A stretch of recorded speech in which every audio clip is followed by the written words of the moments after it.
Yasra Yaasiin Cabdilaahi oo loo yaqaano Genyada Madow ayaa dhawaan waxay magaalada Garowe ka bilowday olole ay sheegtay inay uga hortagayso in hablaha Soomaaliyeed ay bedelaan midabkooda dabiiciga. Ololahan ayaa sida ay sheegtay gabadhu waxay u kaashanaysaa saaxiibadeeda iyo waliba baraha bulshada. Wariyaha VOA magaalada Garowe Nuux Muuse Barjaab ayaa warbixintan inoo haya. Yasra Yaasiin oo baraha bulshada Soomaalida looga yaqaan magaca Genyada Madow ayaa sheegtay inay u istaagtay arintan markay aragtay dumarkii Soomaalida oo midabkoodii bedelay. waxa keenay marka arkay gabdhihii iyo isla rogay gabdhihii dhamaantood iscadeeyay marka taa bedelkeedani waxaan ku fikiray in bal sidii madowga loogu faan lahaa inaan ku fikiro.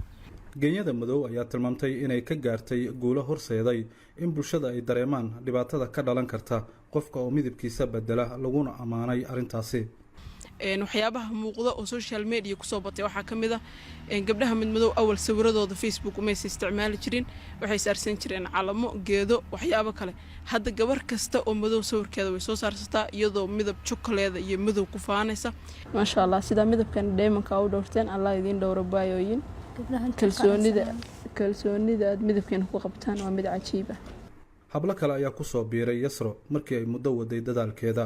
gabadha ma sha Allah oo hambalyeynaya saaxiibaday waxay sameysay arrin geesinimo leh oo bulshadii barar buu loo istaagtay inay social media ay soo dhigto oo naftala geliyay ayaatiin quruxda naftala geliyay. Yasra iyo saaxiibadeed ayaa u isticmaala baraha bulshada hal ku dhigiyo tilmaamaya in dumarka Soomaalida ay ku kalsoonaadaan midabkooda dabiiciga ah iyadoo sidoo kalena soo qaadata sawirro muujinaya dadyow badan oo dunida ah isla markaana ku faana midabkooda dabiiciga. waxa jira hashtagyo badan hashtag waxa kamid ah abay haysnaafeen isnaashnash waxa kamid oo kale macsaro mugdiyos gudcuros marka sawir soo dhigo ama sawir gabar madow aan ku dhiirigelinayo hoos waxaan kaga qorayay madow waa qurux iyo black beauty sida gabdhaha Soomaaliyeed ay yani u tusay in madowgu uu yahay wax qurux badan oo dadka qaarkood yani abaalmarin lagu siinayo baa waxa u soo qaadan jiray gabdhaha Afrikaanka, South Sudanese-ka, Kenyaanka, Nigerian-ka. Genyada Madow ayaa sheegtay intii ay waday hawshan ay la kulantay caqabado intooda badan uga imaanayay dad diidan ololaheeda.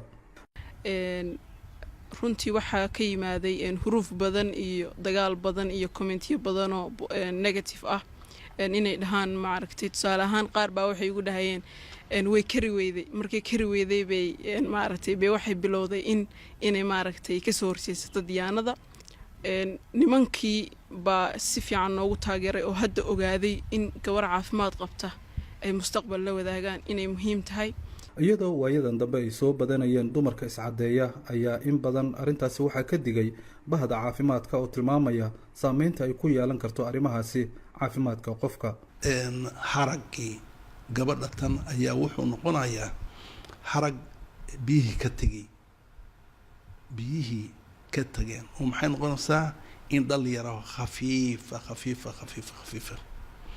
haddii nabar gaaro aan buskoonayn sahlna u ah inay infection qaado oo halka dhibaatooyin kale ka yimaadaan.